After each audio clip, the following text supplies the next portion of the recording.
कैसे हो सब। Welcome all to the channel. चलिए फ्रेंड्स, सीरीज को कंटिन्यू करते हैं। आज के इस वीडियो में हम लोग डिस्कस करेंगे सेक्शन 61 से लेकर के सेक्शन नंबर 70। आज का टॉपिक शुरू करें उससे पहले फ्रेंड्स, अगर आपको ये OSH एक्ट की रिवीजन नोट्स चाहिए या 100 MCQ का PDF चाहिए तो आप गिवन नंबर पे मैसेज करके नोट्स PDF या फिर MCQ PDFs को बाय कर सकते हैं। चलिए फिर शुरू करते हैं आज के टॉपिक का। सबसे पहले हम बात करते हैं सेक्शन 61 की। फ्रेंड्स मान करके चलिए, ये है पिंकू। पिंकू ना बिहार में रहता है, लेकिन काम करने के लिए वो पंजाब चला गया है। मतलब बिहार वो जगह है जहां पर पिंकू का परिवार है, वो रहता है, लेकिन अब पिंकू काम करने के लिए पंजाब जा चुका है। मुझे एक बात बताइए, क्या यहाँ पर पिंकू एक स्टेट से दूसरे स्टेट काम करने के लिए गया है? यस। तो क्या हम यहाँ पर पिंकू को इंटर स्टेट माइग्रेंट वर्कर बोलेंगे? यस। तो इस तरह के जो वर्कर हैं, अब ये कभी बिहार से पंजाब जाएगा, पंजाब से बिहार आएगा, तो ये दोनों स्टेट्स में आने जाने का खर्चा तो लगेगा ना यार। मुझे एक बात बताइए, ये जो आने जाने का खर्चा है, जो किराया लगता है, वो ट्रैवल अलाउंस क्या एक इंटरस्टेट माइग्रेंट वर्कर को मिलना चाहिए? यस। तो कौन देगा यहाँ पर पिंकू को ये ट्रैवल अलाउंस? उसका एम्प्लॉयर। तो मतलब कि यहाँ पर ये सेक्शन सबसे पहला पॉइंट ये बोलता है कि जो भी इंटरस्टेट माइग्रेंट वर्कर्स होते हैं ना, तो इनका ये जो आने जाने का खर्चा रहेगा, क्योंकि अब पिंकू पंजाब में काम करता है लेकिन बिहार में अपने परिवार के पास भी तो जाएगा ना। अब परिवार के पास बिहार गया तो वापस काम पे पंजाब में भी तो आएगा ना। तो ये जो आने जाने का खर्चा है, ये किराया उसका एम्प्लॉयर उसको देगा। फ्रेंड्स, ये जो अमाउंट है ना, ये लंप सम में मिलता है, मतलब एक साथ सारा पैसा मिलता है। लेकिन अब दूसरा पॉइंट ये सेक्शन क्या बोलता है? फ्रेंड्स देखो, अब कौन से वर्कर को कितना ट्रैवल अलाउंस मिलना है, या फिर जो ट्रैवल क्लास है वो क्या होगी, बस, ट्रेन, या फिर क्या कंडीशंस एक वर्कर ने पूरी करी हो तभी ही आपको ट्रैवल अलाउंस मिल सकता है। इस तरह की ये सब जो बातें हैं ना, वो गवर्नमेंट डिसाइड करेगी। फॉर एग्जाम्पल, जैसे मान लीजिए गवर्नमेंट कह सकती है कि अगर एक इंटरस्टेट माइग्रेंट वर्कर ने इतने दिनों तक काम किया हुआ है आपकी कंपनी में, आपके एस्टैब्लिशमेंट में, तब आप ट्रैवल अलाउंस दोगे। तो ये जो कंडीशन है कि कितने दिन एक वर्कर ने काम किया हो, या फिर वो कह सकती है गवर्नमेंट कि आपको इतना अमाउंट तो देना ही पड़ेगा ट्रैवल अलाउंस के रूप में। तो ये सब जो चीजें हैं ना, ये सब कुछ गवर्नमेंट डिसाइड करेगी। सो आई होप बहुत सिंपल सेक्शन था, आपको ये अच्छे से क्लियर हो गया होगा। Now let's talk about section number 62। Friends, section 62 में ना हमने 2 क्लॉज समझने हैं। क्लॉज ए ऐसे समझो, क्लॉज ए में सबसे पहले मैं आपको अपनी खुद की एग्जाम्पल देती हूँ। मान करके चलिए मैं पंजाब में रहती हूँ, मानना क्या मैं रहती हूँ। तो क्लॉज ए की एग्जाम्पल ये है कि मैं पंजाब में रहती हूँ, ठीक है। तो ये मेरी क्या हो गई, नेटिव स्टेट हो गई, ये मेरी नेटिव स्टेट हो गई, ठीक है। अब मान लीजिए मैं काम करने के लिए हरियाणा चली गई हूँ, तो हरियाणा क्या हो जाएगी, ये मेरी डेस्टिनेशन स्टेट हो जाएगी। आई रिपीट, पंजाब में रहती हूँ, तो ये मेरी कौन सी स्टेट हुई? यस, मेरी नेटिव स्टेट हो गई, ठीक। अच्छा, काम करने के लिए मैं हरियाणा आ गई हूँ अब, तो ऐसा वर्कर अब हरियाणा मेरे लिए कौन सी स्टेट हो गई? हाँ जी, ये मेरी डेस्टिनेशन स्टेट हो गई है। ये सेक्शन का क्लॉज ए ये बोलता है गवर्नमेंट एक ऐसी स्कीम बनाती है जहां मुझ जैसे वर्कर को, जो पंजाब में नेटिव स्टेट है, हरियाणा में काम कर रही है, ऑप्शन दे रहा है गवर्नमेंट। यहाँ पर क्या ऑप्शन? राशन का ऑप्शन। अब मुझे यहाँ पे ये ऑप्शन मिल रहा है कि मैं अपनी नेटिव स्टेट पंजाब से राशन लेना चाहती हूँ, या जिस स्टेट में हरियाणा में काम कर रही हूँ, जो मेरी डेस्टिनेशन स्टेट है, या मैं वहां से राशन लेना चाहती हूँ। तो समझ गए ना आप कुल मिला के कि क्लॉज से क्या बोलता है। एक वर्कर की एक वो स्टेट होती है जो उसकी नेटिव स्टेट होती है, एक वो स्टेट होती है जहां पे वो काम करने के लिए आ गया है। तो दोनों स्टेट्स में से वो कहां से राशन लेना चाहता है, कौन से स्टेट से लेना चाहता है, ये ऑप्शन देती है गवर्नमेंट की, खुद चूज कर लो। क्लियर हुआ? अब हम इसके बी की बात करते हैं। अगेन मैं अपनी एग्जांपल देती हूँ। अब ना आप लोग यहाँ पर मुझे कंस्ट्रक्शन वर्कर समझिएगा। कौन सा वर्कर? हाँ जी, अब मैं एक कंस्ट्रक्शन वर्कर हूँ। मुझे एक बात बताओ यार, ये जो कंस्ट्रक्शन वर्कर्स हैं, हमें तो कंस्ट्रक्शन करने के लिए अलग अलग जगह पे जाना ही पड़ता है, राइट? हाँ जी। अब मान लीजिए मैं तो पंजाब में रहती हूँ, मुझे बेनिफिट्स भी तो पंजाब से मिलेंगे ना। लाइक मान लो मुझे बेनिफिट्स पंजाब से मिल रहे थे, मेडिकल बेनिफिट हो गए या और फाइनेंशियल हेल्प हो गई, तो वर्कर होने के नाते जो भी वर्कर्स को स्कीम्स के तहत बेनिफिट्स मिलते हैं, मान लीजिए वो मुझको पंजाब से मिल रहे थे। क्लॉज बी बोलता है गवर्नमेंट एक ऐसी स्कीम बनाएगी कि मेरे ये जो बेनिफिट्स हैं, क्योंकि अब मैं काम करने के लिए हरियाणा आ चुकी हूँ, तो मेरे बेनिफिट्स भी मेरे पीछे पीछे पंजाब से हरियाणा आ जाएंगे। क्या समझे आप लोग?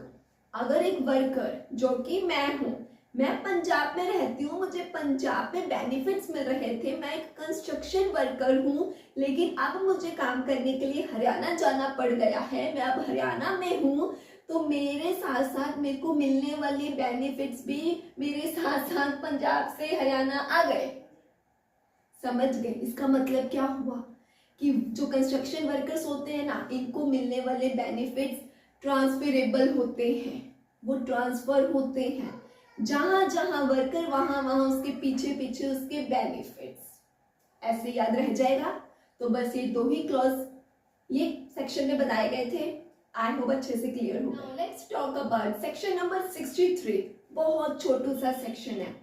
आप ना जरा इमेजिन करो फ्रेंड्स, मैं वर्कर हूँ यार, एंड यू नो व्हाट, मुझको, मैं पता कौन सी वाली वर्कर हूँ? इंटरस्टेट माइग्रेंट वर्कर हूँ। ये तो आप समझ ही चुके हो, मैं पंजाब से हरियाणा काम करने आई हुई हूँ। यार पता क्या हुआ, मुझे सैलरी नहीं मिल रही है। अब मैं किससे मदद मांगू? तो इसीलिए ना वो इंटरस्टेट माइग्रेंट वर्कर्स, अगर उन्हें कोई कंप्लेंट करनी है या कोई इंफॉर्मेशन लेनी है या किसी भी तरह की हेल्प लेनी है, तो गवर्नमेंट ना इस तरह के वर्कर्स के लिए, I mean interstate migrant workers के लिए ना toll free helpline number provide कर सकती है। तो जब वो नंबर मिल जाएगा, फिर क्या, मैं कॉल करके बता दूंगी कि मुझे सैलरी नहीं मिल रही है, आ जाएगी गवर्नमेंट हेल्प के लिए। समझ गए? छोटू सा सेक्शन था, बस इतना ही कहता है कि इंटरस्टेट माइग्रेंट वर्कर्स को किसी भी तरह की हेल्प चाहिए, कोई इंफॉर्मेशन चाहिए, कोई भी प्रॉब्लम अराइज होती है, तो उनको जो टोल फ्री हेल्पलाइन दी जाती है नंबर, वहां पर वो अपनी प्रॉब्लम्स का सोल्यूशन ले सकते हैं। Clear? Now let's talk about section number 64। आपको पता है अब मैं कौन हूँ? मैं वो हूँ जिसे गवर्नमेंट ने अपॉइंट करा है कि जाइए सर्वे करके आइए, प्रॉपर स्टडी करके आइए। किस बात की स्टडी, किस बात का सर्वे? ये सर्वे करने के लिए गवर्नमेंट ये सर्वे कर रही है कि एस्टैब्लिशमेंट्स में कितने इंटरस्टेट माइग्रेंट वर्कर्स काम करते हैं, कहाँ कहाँ से आए हैं, क्या क्या प्रॉब्लम फेस करते हैं, ये सब जानने के लिए गवर्नमेंट सर्वे करवा रही है। लेकिन सिर्फ जान करके, सर्वे करके क्या ही होगा? गवर्नमेंट क्यों ही सर्वे करवा रही है? क्यों वो जानना चाहती है कि कितने इंटरस्टेट माइग्रेंट वर्कर्स हैं? क्यों वो जानना चाहती है कि ये लोग क्या क्या, मतलब क्या क्या प्रॉब्लम फेस कर रहे हैं या कहाँ कहाँ से आए हैं? सो डैट गवर्नमेंट को पता हो कि जो ये वर्कर्स हैं ये किस तरह की प्रॉब्लम्स क्रिएट करते हैं, ताकि उनकी प्रॉब्लम्स के निवारण के लिए, सॉल्यूशन के लिए और बेटर रूल्स बनाए जा सके, इन चीजों को और इम्प्लीमेंट अच्छे से किया जा सके रूल्स को। तो अल्टीमेटली इंटरस्टेट माइग्रेंट वर्कर्स के बेनिफिट्स के लिए ही, उन्हीं के अच्छे के लिए ही गवर्नमेंट सर्वे कंडक्ट करवाती है, गवर्नमेंट प्रॉपर स्टडी करवाती है, सो दैट पता चल सके कि उनके क्या ही हालात है, वो क्या क्या चीजें फेस कर रहे हैं, ऑलरेडी बने हुए रूल्स को और कैसे इम्प्रूव किया जा सकता है या और क्या न्यू रूल्स बनाए जा सकते हैं इसके लिए। आई होप ये भी सिंपल था सेक्शन आपको clear. Now let's talk about section number 65। ये भी बहुत छोटू सेक्शन है। पता है फ्रेंड्स क्या हुआ आपको? आप जानते ही हो मैं इंटरस्टेट माइग्रेंट वर्कर हूँ, पंजाब में थी, हरियाणा काम करने चली गई हूँ। अब आपको पता क्या हुआ है? मैंने ना अपने एम्प्लॉयर से ₹5000, आप मान लीजिए एम्प्लॉयर आप ही लोग हो और मैं तो इंटरस्टेट माइग्रेंट वर्कर ठहरी है ना, मैंने आप लोगों से ना एडवांस में 5,000 रुपए लिए थे फ्रेंड्स। कितने लिए? हाँ जी, 5,000 रुपीज एडवांस लिया। नो डाउट एक तरह से ये डेब्ट है, कर्जा है जो आप मुझसे रिकवर करोगे। लेकिन मेरी इंडस्ट्रियल मैनेजर वर्कर की जो जॉब था, जो मेरा एक जॉब का टेन्योर था, वो कंप्लीट हो गया। मैं अब अपनी जॉब कंप्लीट करके जा चुकी। अब आपको क्या लगता है, वो इंडस्ट्रियल माइग्रेंट वर्कर जो अपनी जॉब कंप्लीट करके जा चुका, भाई आपको क्या लगता है, आप एम्प्लॉयर होने के नाते वो मुझे एडवांस में दिए गए 5,000 रुपीज क्या आप मुझसे एक कर्ज के रूप में रिकवर कर सकते हो? नो। यस, क्यों नहीं कर सकते हो? यस, क्योंकि यहाँ पर सेक्शन 65 ये बोलता है कि अगर एक बार इंटरस्टेट माइग्रेंट वर्कर अपनी जॉब कंप्लीट कर जाता है तो जो भी उसके सर पे कर्जा था, डेब्ट था, वो सब साथ ही में खत्म। मतलब जॉब खत्म होने के साथ ही वो भी खत्म। आप रिकवर नहीं कर सकते हो, आप कोर्ट में केस भी नहीं कर सकते हो। समझ गए? तो ये बात याद रखना। तो आपको ये बात भूले ना, तभी मैंने आपको एम्प्लॉयर बनाया, सो दैट आपको याद रह जाए कि मेरे को दिए गए एडवांस 5,000 रुपीज मेरी जॉब कंप्लीट हो जाने के बाद अब आप मुझसे रिकवर नहीं कर सकते हो। ये नहीं आप पंजाब में मेरे पीछे पीछे आ गए 5,000 रुपए निकाल, नहीं। आप बोलो कोर्ट में केस कर देंगे, कर लो, आप कर ही नहीं पाओगे। समझ गए? चलो ठीक है, let's talk about section 66। Friends यहाँ पर ना इसका जो सबसेक्शन 1 है ये बात कर रहा है ऑडियो विजुअल वर्कर्स की। यार ये ऑडियो विजुअल वर्कर्स कौन से हो सकते हैं? जैसे कि एक्टर, जो ये एक्टर लोग हैं ये लोग ऑडियो विजुअल वर्कर के रूप में आते हैं, ठीक है। अगर इनको हायर करना है, अगर इनको, चलो आज पिंकू को हम लोग एक्टर बनाते हैं, अगर मान लीजिए पिंकू को हायर करना है जो कि एक ऑडियो विजुअल वर्कर है, एक एक्टर मान करके चल लीजिए। अब पिंकू को अगर हायर करना है ना तो रिटन अग्रीमेंट का होना जरूरी है। किसका होना जरूरी है? हाँ जी, मतलब कि इस तरह के वर्कर को हायर करने के लिए रिटन अग्रीमेंट होना जरूरी है। अब ये जो रिटन अग्रीमेंट है ये किस तरह से हो सकता है, मतलब किन किन के बीच में हो सकता है? मान लीजिए मैं प्रोड्यूसर हूँ, वर्कर तो हम पिंकू को मान रहे ना, पिंकू को हायर करना है, वो एक्टर है। तो मान लीजिए मैं प्रोड्यूसर हूँ, आप लोग कॉन्ट्रैक्टर हो एंड पिंकू वर्कर है, ठीक है। नंबर 1, मेरे में, प्रोड्यूसर में और पिंकू वर्कर में हमारे बीच में रिटन एग्रीमेंट बनाया जा सकता है। नंबर 2, प्रोड्यूसर प्लस आप लोग कॉन्ट्रैक्टर, हम लोग मिल करके किसके साथ कॉन्ट्रैक्ट कर रहे हैं? वर्कर पिंकू के साथ, ठीक। नंबर 3, मैंने डायरेक्ट आप और पिंकू ही, मतलब कॉन्ट्रैक्टर एंड वर्कर ही आपस में रिटन अग्रीमेंट कर रहे हैं। मतलब किसी भी तरह से बस रिटन अग्रीमेंट होना चाहिए, या तो वो प्रोड्यूसर और वर्कर के बीच में हो, या कॉन्ट्रैक्टर एंड वर्कर के बीच में अग्रीमेंट हो, या फिर प्रोड्यूसर प्लस कॉन्ट्रैक्टर का जो अग्रीमेंट है वो वर्कर के साथ होना चाहिए। तो ये 3 तरह की है, लेकिन किसी भी तरह से कॉन्ट्रैक्ट होना जरूरी है, रिटन अग्रीमेंट होना जरूरी है अगर इनको हायर करना है तो, ठीक। अच्छा, अब इसी में क्लॉज बी क्या बोलता है? क्लॉज बी ये बोलता है, अभी ये जो रिटन अग्रीमेंट हो गया है ना, ये जो कॉम्पिटेंट अथॉरिटी होती है उसके पास रजिस्टर करवाना भी जरूरी है। इतना सब समझ गए ना? ठीक। अब हम इसके सबसेक्शन 2 की बात करते हैं। ये जो अग्रीमेंट हमने बात करी ना कि रिटन अग्रीमेंट बनता है, सबसे पहला सबसेक्शन 2 में पॉइंट बोलता है, ए पॉइंट बोलता है कि वो जो अग्रीमेंट है ना वो प्रिस्क्राइब्ड फॉर्मेट में होना चाहिए। नंबर बी पॉइंट यहाँ पे ये बात करता है कि उसमें वर्कर की सारी डिटेल्स होनी चाहिए, मतलब जो पिंकू है उसके सारी डिटेल्स उसमें होंगी, ठीक। नंबर सी, ये इंपॉर्टेंट पॉइंट है। ये पॉइंट यहाँ पर ये कहता है कि पिंकू वर्कर है और मैं प्रोड्यूसर हूं, राइट। अब यहाँ पर आप कॉन्ट्रैक्टर हो, है ना। ये जो पिंकू हायर किया गया ना फ्रेंड्स, ये इसमें प्रोड्यूसर का कोई लेना देना नहीं था। ये जो वर्कर है वो आप कॉन्ट्रैक्टर हो ना, तो आप लोगों ने पिंकू को हायर करा था। जैसे कि मैंने आपको बोला था ना सबसेक्शन 1 में भी कि जो रिटन अग्रीमेंट है वो कॉन्ट्रैक्टर और वर्कर के बीच में भी हो सकता है। तो यही पॉइंट सबसेक्शन 2 में यहाँ पे ये बोलता है कि अगर वो जो वर्कर है वो कॉन्ट्रैक्टर के थ्रू आया है, ठीक है, तो ऐसे केस में जो पैसा है ना, उसको जो भी वेजेस मिलनी है वो प्रोड्यूसर ने, मैंने ही देनी है, लेकिन बाद में मैं आपसे पैसा रिकवर कर लूंगी। पिंकू को आपने हायर करा था ना, पैसे मुझे देने पड़ गए हैं, लेकिन हायर आपने करा था, तो चलिए जो पैसे मुझे पिंकू को देने पड़े हैं दीजिए मुझे। समझ गए ये पॉइंट? चलो नेक्स्ट पॉइंट फ्रेंड्स, बात करते हैं सबसेक्शन 3 जो है, ये जो कॉपी होती है ना, अगर पीएफ एप्लीकेबल है तो प्रोविडेंट फंड अथॉरिटी, ये जो पीएफ अथॉरिटी होती है उसको भी वो कॉपी भेजनी होती है अग्रीमेंट की, लेकिन तभी पीएफ अथॉरिटी को भेजनी होती है अगर पीएफ एप्लीकेबल हो तब। ठीक, वही सबसेक्शन 4 बात करता है कि इसमें ना सब कुछ ये भी बताया जाएगा कि पिंकू का वर्क का नेचर कैसा होगा, मतलब उसने काम क्या करना है, ठीक, वेजेस कितनी मिलेंगी, वर्किंग आवर्स क्या है, उसको फैसिलिटीज क्या क्या मिलेंगी, उसकी हेल्थ एंड सेफ्टी के लिए क्या क्या ध्यान रखा जा रहा है। समझ गए? तो ये सारी बातें उसमें कितने मेंशन होनी चाहिए एग्रीमेंट में। लेकिन नेक्स्ट पॉइंट बोलता है अगर मान लीजिए डिस्प्यूट अराइज हो जाए तो इंडस्ट्रियल ट्राइब्यूनल के पास जा सकते हो। किसके पास फ्रेंड्स? यस, इंडस्ट्रियल ट्राइब्यूनल के पास जा सकते हैं। लास्ट बात यहाँ पर ये बोली गई है कि जो कहीं ना कहीं फाइनल रिस्पॉन्सिबिलिटी होती है ना इन वर्कर्स को वेजेस वगैरह देने की, तो वो एक प्रोड्यूसर की ही होती है, एंड ये जो पैसा होता है वो इलेक्ट्रॉनिक मोड के जरिए दिया जाता है।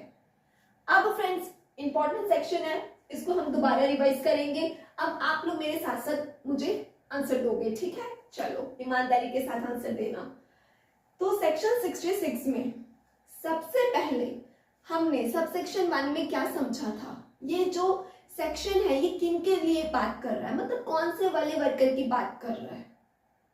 मुझे उम्मीद आपने आंसर दिया होगा, ऑडियो विजुअल वर्कर्स की बात कर रहा है। हमने एग्जांपल ली थी जैसे कि एक एक्टर पिंकू। ठीक, आप मुझे बताइए इस तरह के वर्कर को हायर करने के लिए फ्रेंड्स क्या होना जरूरी है? हाँ जी, रिटर्न अग्रीमेंट होना जरूरी है। चलिए अब मुझे बताइए, वो मैंने आपको 3 कौन सी बातें बताई थी कि इस तरह से रिटर्न अग्रीमेंट बन सकता है। नंबर 1, किन के बीच में अग्रीमेंट होगा? यस, प्रोड्यूसर एंड वर्कर के बीच में। नंबर 2, यस, कॉन्ट्रैक्टर और वर्कर के बीच में भी रिटर्न अग्रीमेंट बन सकता है। नंबर 3, हाँ जी, प्रोड्यूसर प्लस कॉन्ट्रैक्टर का जो अग्रीमेंट है वो वर्कर के साथ बन सकता है। बहुत बढ़िया। अब मुझे एक बात बताइए, क्या ये जो अग्रीमेंट है वो रजिस्टर करवाना पड़ता है? यस, किसके पास? हाँ जी, कॉम्पिटेंट अथॉरिटी के पास।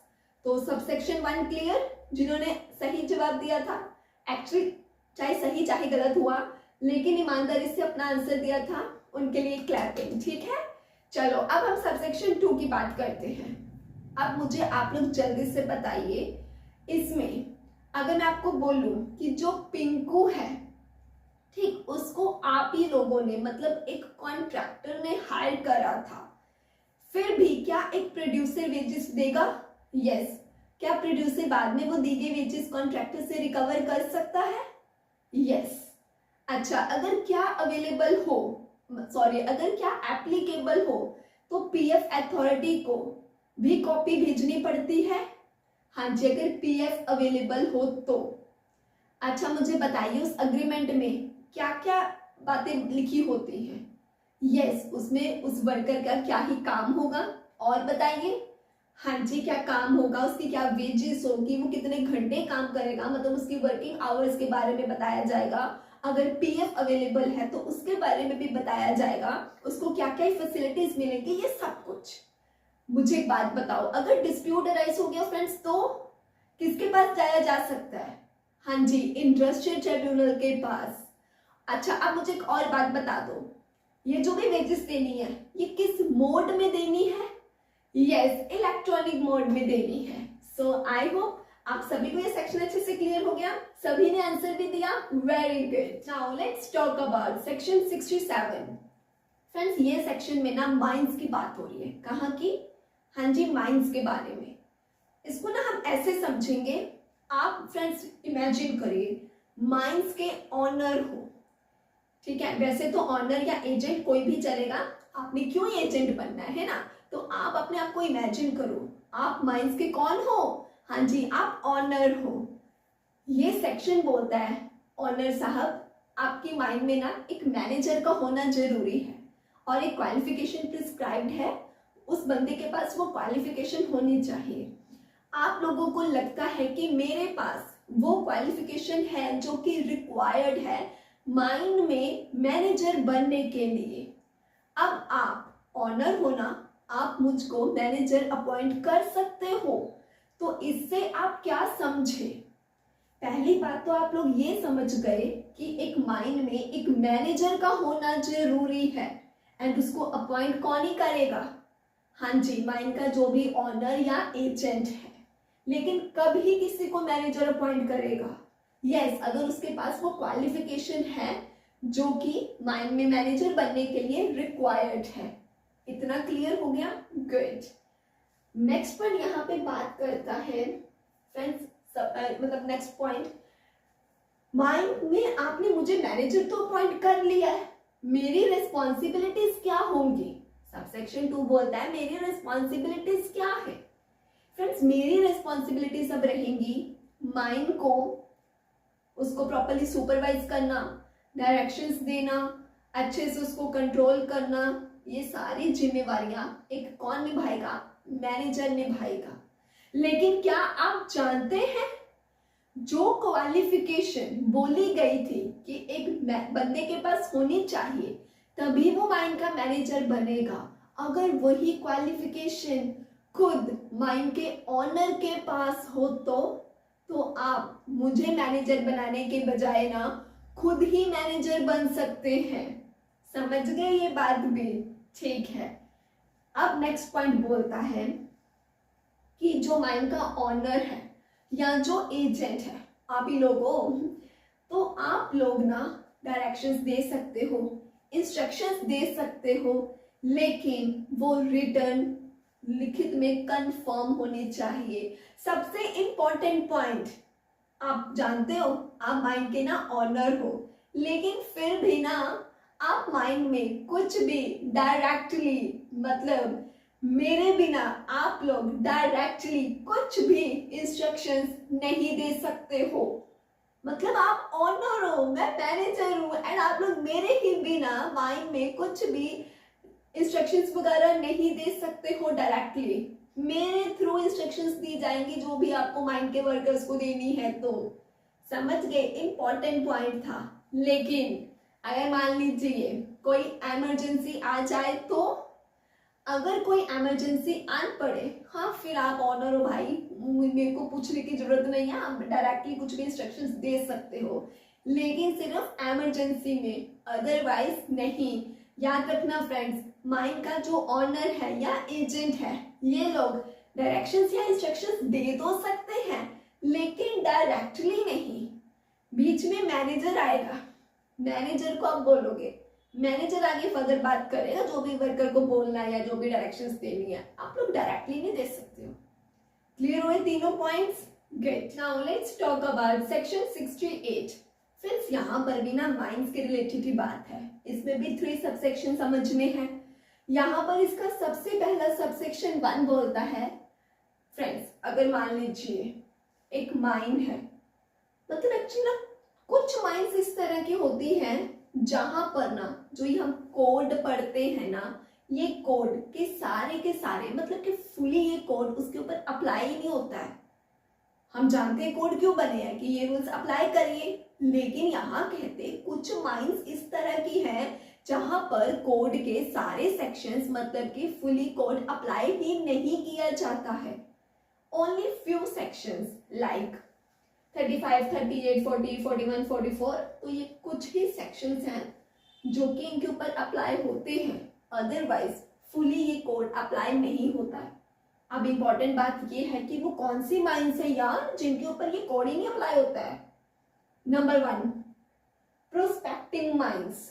प्रोस्पेक्टिंग माइंड्स मतलब जहां पे सिर्फ सर्च होती है। आपने एग्जाम में भूल मत जाना प्रोस्पेक्टिंग माइंड्स। एक छोटी सी ट्रिक बताऊं ये याद रखने की।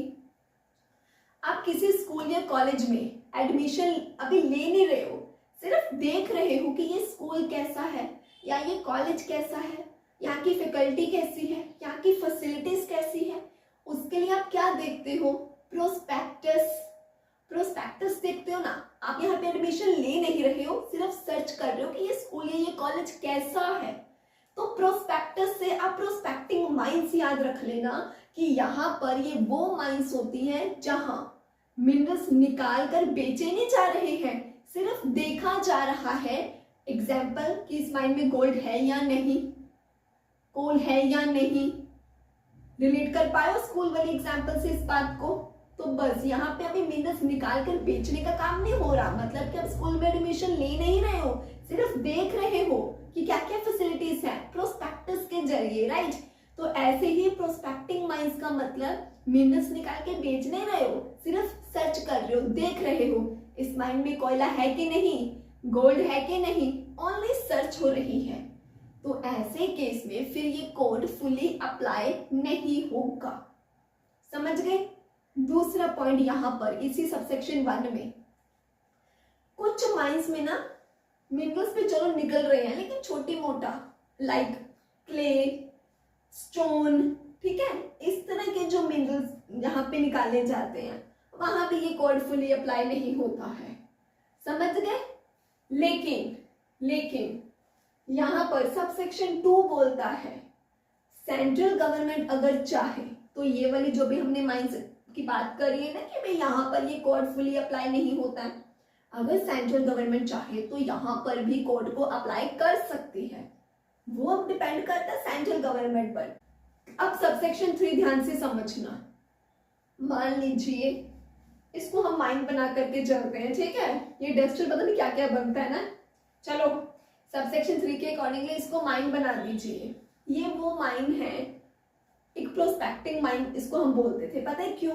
हाँ जी, क्योंकि ये सिर्फ सर्च करने का काम करती थी कि मिनरल्स है या नहीं, बस देखा जाता था, मिनरल्स को निकाला नहीं जाता था। तो डैट मीन्स कोड ना अप्लाई होने वाली कंडीशन पूरी हो रही थी, राइट। अच्छा, अब ना ये लोग सर्चिंग के साथ में मिनरल्स निकाल करके बेचने भी लग गए हैं। मुझे बताइए अब ये कंडीशन पूरी हो रही है कि ओनली सर्चिंग नॉट सेलिंग?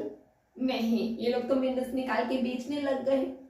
आपको क्या लगता है अब इस माइन के ऊपर कोड अप्लाई हो जाएगा? यस। पूरे के पूरे तीनों सबसेक्शंस आप लोग साथ साथ अब आंसर देना ताकि कोई कंफ्यूजन रह गई हो तो वो दूर हो जाए। चलो सबसेक्शन 1 के अकॉर्डिंगली जल्दी से बता दीजिए ये कोड नंबर 1 कहाँ पे अप्लाई नहीं होता? प्रोस्पेक्टिंग माइंस, ठीक। नंबर 2, यस, वो वाले माइंस जहाँ पे छोटे मोटे मिनरल्स निकलते हैं लाइक क्ले, लाइक स्टोन, ठीक। सबसेक्शन 2 क्या बोलता है? यस, अगर सेंट्रल गवर्नमेंट चाहे तो इनके ऊपर भी ये कोड अप्लाई कर सकती है। सबसेक्शन 3 क्या बोलता है? आप लोग जवाब देना। ये माइन है, इसको हम सबसेक्शन 3 क्या बोलता है? ये माइन है। यहाँ पर फ्रेंड्स मैं सिर्फ सर्च करने का काम कर रही हूँ कि है यहाँ पर मिनरल्स या नहीं, मैं सिर्फ सर्च कर रही हूँ। मैं इसको क्या बोलूंगी? यस, ये प्रोस्पेक्टिंग माइन है। कोड अप्लाई होगा? नो। अच्छा, पहले सिर्फ सर्च किया जाता था, अब मिनरल्स निकाल करके मैं बेच रही हूँ। लीजिए, आप भी खरीदिए, आप भी खरीदिए। क्या अब ये प्रोस्पेक्टिंग माइन है? नो। तो क्या अब इसी माइन के ऊपर कोड अप्लाई हो जाएगा? यस। क्या ये सेक्शन क्लियर हो गया? Good. Now let's talk about section number 69। Friends, अगर आपको याद होगा अब बचपन में ट्यूशन जाते थे तो मंडे टू सैटरडे जाते थे, संडे छुट्टी होती थी भाई, है ना।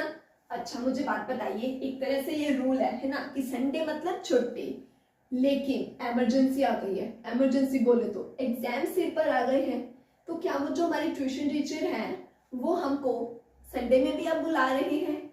हाँ जी। क्या मान लीजिए जो टाइमिंग था ट्यूशन का 4 to 6, मतलब 4 बजे से लेकर के 6 बजे तक शाम को, क्या वो एग्जाम की वजह से वो भी एक्सटेंड हो गया है? यस। रूल तो 4 से 6 का था, वो 4 से 7 क्यों हो गए यार? इमरजेंसी की वजह से, क्योंकि एग्जाम आ गए हैं। आप लोग एक बात नोटिस कर रहे हो, बने हुए रूल टूट रहे हैं, ब्रीच हो रहे हैं। क्यों? इमरजेंसी आने की वजह से। ठीक उसी तरह से फ्रेंड्स सेक्शन 69 बोलता है कि जो मैनेजर है ना, यहाँ पर ये भी रूल तोड़ने को अलाउ कर सकता है, परमिशन दे सकता है कि तोड़ दीजिए रूल्स। क्यों? क्योंकि इमरजेंसी आ गई है। अब एक क्या ही रूल्स होंगे वर्किंग आवर से रिलेटेड। फॉर एग्जाम्पल मुझे एक बात बताइए, इमरजेंसी आ गई है, टाइमिंग जो है 8 घंटे की है, इमरजेंसी की वजह से क्या वो 8 के 9 घंटे बनाए जा सकते हैं? क्या ओवर टाइम लिया जा सकता है? यस। क्या यहाँ पर 8 घंटे वाला रूल टूट रहा है? यस। लेकिन क्यों तोड़ना पड़ा? क्या इमरजेंसी की वजह से? यस। तो डैट मीन्स यहाँ पर ये बोला गया है कि मैनेजर क्या है, इमरजेंसी के टाइम पर जो रूल्स हैं वो ब्रीच करने के लिए बोल सकता है कि ठीक है, फिलहाल यहाँ पे रूल्स को मत देखिए, इमरजेंसी जो सिचुएशन आ गई है उसको संभालिए। अब इमरजेंसी कैसे भी हो सकती है, अर्जेंट ज्यादा प्रोटेक्शन करनी पड़ रही है, कोई मशीनरी ब्लास्ट हो गई है, कोई नेचुरल डिजास्टर आ गया है, कुछ भी किसी भी तरह से हो सकती है। समझ गए? अब यहाँ पर नेक्स्ट पॉइंट बोलता है जो मैनेजर है वो प्रॉपरली रिकॉर्ड करेगा सारा केस क्या था। जैसे मैंने आपको एग्जांपल ओवर टाइम की दी थी, राइट? तो मैनेजर क्या करेगा, वो ओवर टाइम के पूरे सीन को रिकॉर्ड करेगा। रिकॉर्ड इन द सेंस वो पूरा मामला लिखेगा कि क्या ही इमरजेंसी आ गई थी, क्या वर्क, किन किन वर्कर्स को ओवर टाइम करना पड़ा, कितना ओवर टाइम करना पड़ा, ये प्रॉपर एक रिकॉर्ड बनाएगा और वो जो रिपोर्ट है इंस्पेक्टर को भेज देगा कि इस वजह से हमको 8 घंटों वाला रूल तोड़ करके ओवर टाइम लेना पड़ा था क्योंकि ये सारा सिनेरियो बन गया था। तो इंस्पेक्टर को क्या करना है, रिपोर्ट भेजनी है। कौन भेजेगा? मैनेजर। बहुत सिंपल था ये भी सेक्शन। आई होप क्लियर हो गया। एक बार आपको फिर से याद दिला दूं फ्रेंड्स की अगर आपको इस कोड के पीडीएफ नोट्स चाहिए या फिर आपको एमसीक्यू पीडीएफ चाहिए तो आप गिवन नंबर पे मैसेज करके अपने पीडीएफ्स को खरीद सकते हैं। ठीक है, चलिए अब हम लास्ट सेक्शन की बात करते हैं। Now let's talk about section 70। Friends section 70 में ना सबसे पहला पॉइंट बोलता है कि अगर कोई बिलो 18 है, अगर कोई 18 साल से कम की उम्र का है तो वो माइंस में काम नहीं कर सकता है।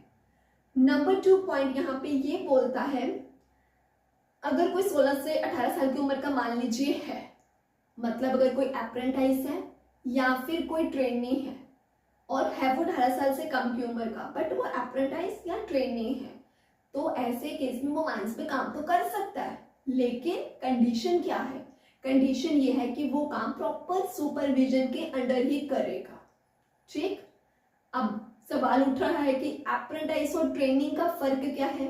ये आपको डिफरेंस जानना बहुत जरूरी है। क्यों?